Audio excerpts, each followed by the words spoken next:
Muy buenos días, niños del sexto grado. El día de hoy iniciamos nuestra semana de nuestras clases virtuales. Primero,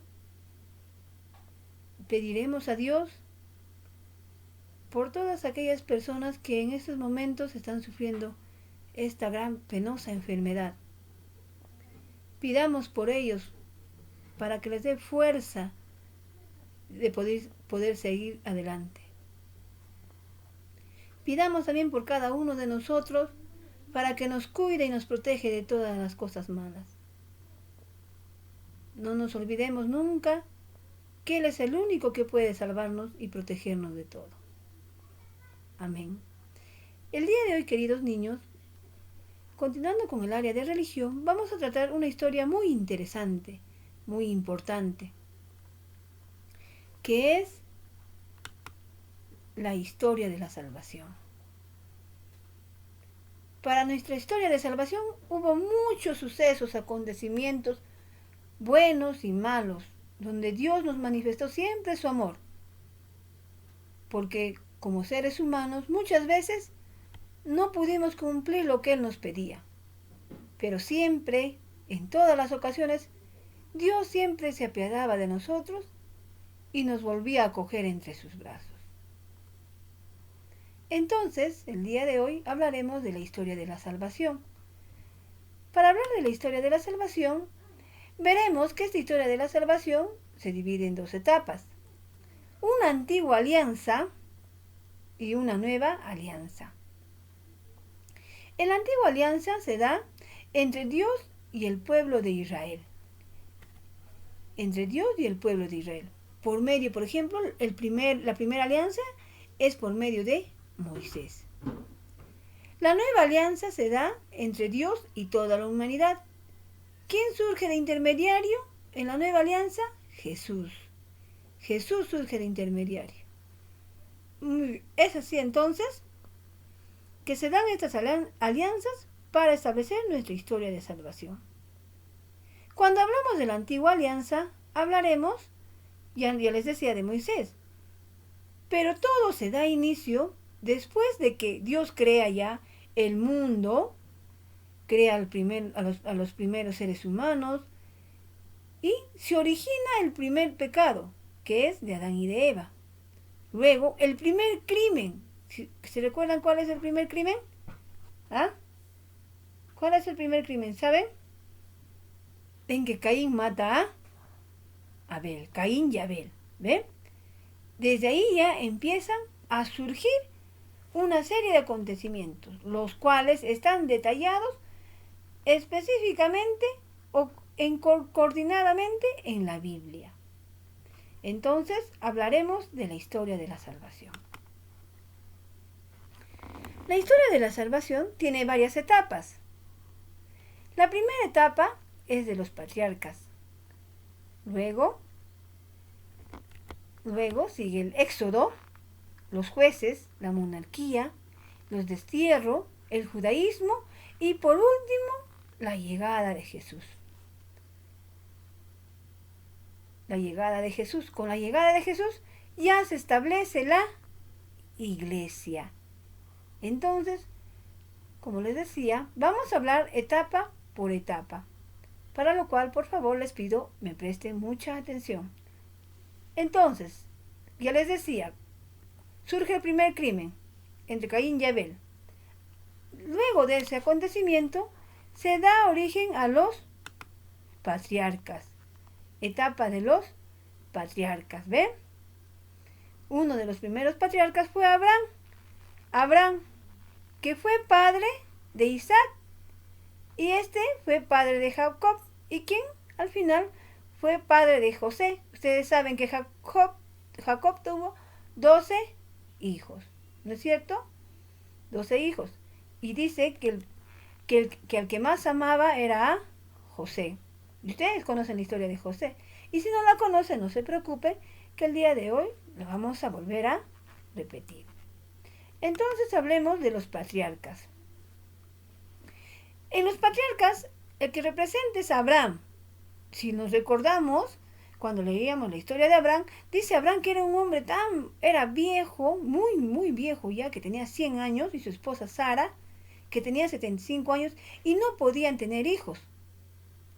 Pero Dios le dice que Él le va a ayudar y va a lograr a tener un hijo, por cual tiene su hijo Isaac. Miren, tan mayores, haciendo muy, muy mayores, llega a tener como hijo a Isaac. Ellos, cuando formaron ya su familia, tuvieron su hijo Isaac, se fueron a Babilonia, desde Babilonia a Canaán. ¿Ve? Se van en el año 1800 antes de Cristo. Reconociendo la existencia de otros cultos, Abraham practicaba la monolatría, adoración a un solo Dios. ¿Qué quiere decir? Que en estas tierras practicaban muchos cultos, tenían muchos dioses, pero Abraham era un hombre de fe, ¿ve? Él era un hombre que tenía un prototipo de fe. Por eso Dios es que lo escoge. En su elección, acá nos habla, que en su elección hay un germen de universalidad. Le dice Dios, en ti serán benditas todas las naciones, toda la tierra. La promesa se cumple en Isaac, prefigura de Cristo. A partir de los hijos de Jacob, se conformarán las tribus de Israel. Lo que les decía. Entonces, Isaac tiene otros hijos, tiene hijos, ¿no? Su hijo es Jacob. Y Jacob tiene 12 hijos. Lo que nos dice acá entonces es que estos 12 hijos forman las 12 tribus de Israel. ¿Ya? Y ustedes recuerdan claramente cuando José, uno de los hijos de Jacob, es vendido por sus hermanos. Y él, como era tan sabio, quedó como gobernador de Egipto. Cuando gobernaba José, ya gobernaba a todos, fallece. Y todos los israelitas, o sea, todas esas tribus de sus hermanos, todos, ya no pasan, antes eran así común y corriente, una persona normal. Ya no. Cuando fallece José, ¿qué pasa? Toda la tribu de Israel queda esclavizada. Y eso les voy a mencionar en el otro periodo, que es el Éxodo. ¿Ve? Dice, el Éxodo se da entre el siglo XIII a.C., cerca del año 1250 a.C. El pueblo que habitaba tierras egipcias desde los tiempos de José es esclavizado, lo que les decía. Experiencia fundamental del pueblo de Israel, ¿ve? Queda esclavizado el pueblo de Israel. De la esclavitud, dice, la liberación, surge la Pascua, fiesta que conmemora en el tiempo este paso. En el Éxodo existen 3 momentos claves. La salida de Egipto, ya cuando Dios escoge a Moisés y a él lo hace un instrumento para que pueda salvar a su pueblo. Salen de Egipto, ¿no es cierto? Y culmina en el Sinaí con la alianza, luego su travesía en el desierto. ¿Por qué dice acá con la alianza? Acá les entrega los 10 mandamientos, pero mientras le entrega los 10 mandamientos, ¿qué hacían los demás del pueblo de Israel? Habían creado o elaborado un becerro de oro, ¿se recuerda? Es ahí que luego que Dios se molesta y que están perdidos en el desierto. Dice, 40 años están perdidos, ¿no es cierto? Pero Dios, en su infinita bondad, renueva la alianza con ellos, les da una nueva oportunidad. Es así que después de 40 años de estar perdidos en el desierto, llegan a la tierra prometida, ya con otra renovación, con otra fe, ¿no? Ya, ahora sí, de seguir con lo que les había encomendado Dios. Muy bien, continuemos entonces. Luego, ya del Éxodo, ahora surge otra etapa que les decía, que son los jueces. Esta es una etapa muy interesante, porque Dios escoge a diferentes personas, a las más humildes, para que puedan seguir con su obra. Dice que los jueces están entre los años 1200 y 1300. Años de lucha que llevará a reconquistar la tierra prometida. Una vez asentados, se organizan a partir de una autoridad descentralizada. Entonces empieza el tiempo de los jueces y juezas. Dice que hubo 12 jueces, de las cuales solo una fue mujer, Débora.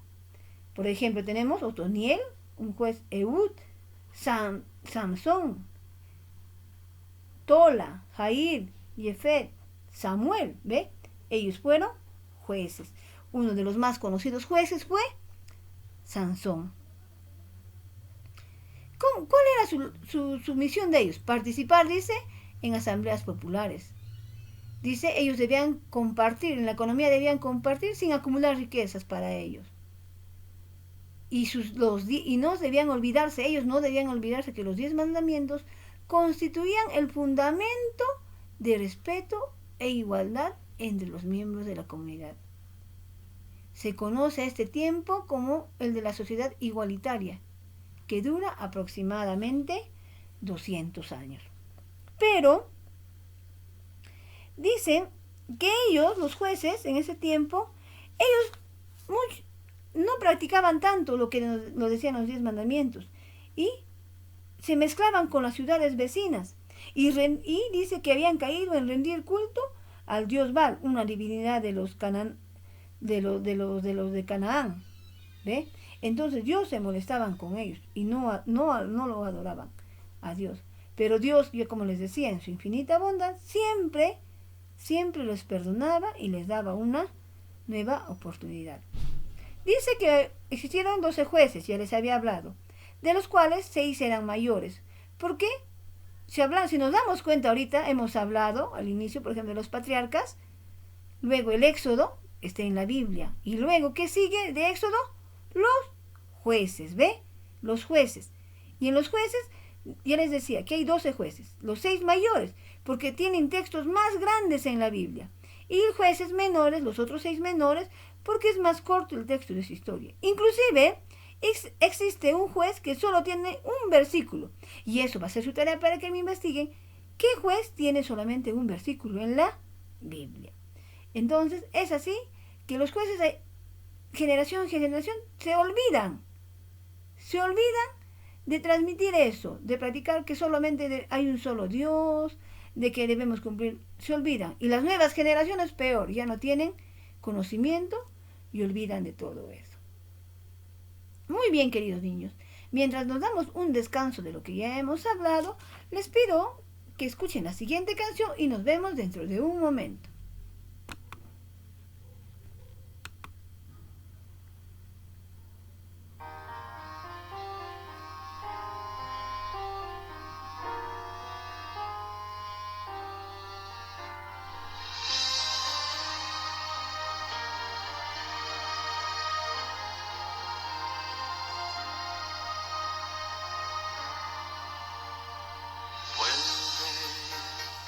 Vuelve a casa, hijo mío, vuelve que estás en peligro, tengo el corazón herido, desde que tú te has ido, vuelve, yo nunca estuve enojado, aunque me hayas lastimado, aunque de mí has renegado, sigue siendo mi hijo, vuelve, mira cómo están mis brazos,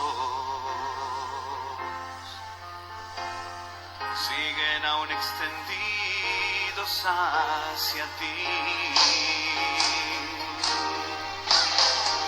Vuelve a mí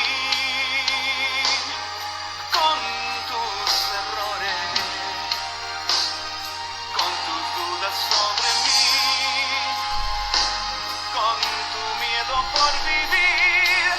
Oh, vuelve a mí sin condiciones. Vuelve que yo creo en ti y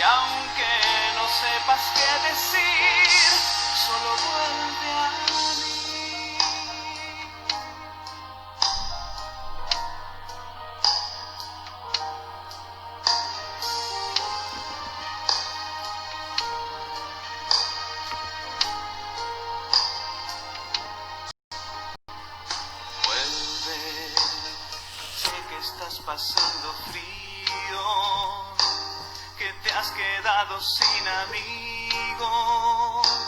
que aún no te has arrepentido, pero igual yo te pido, vuelve.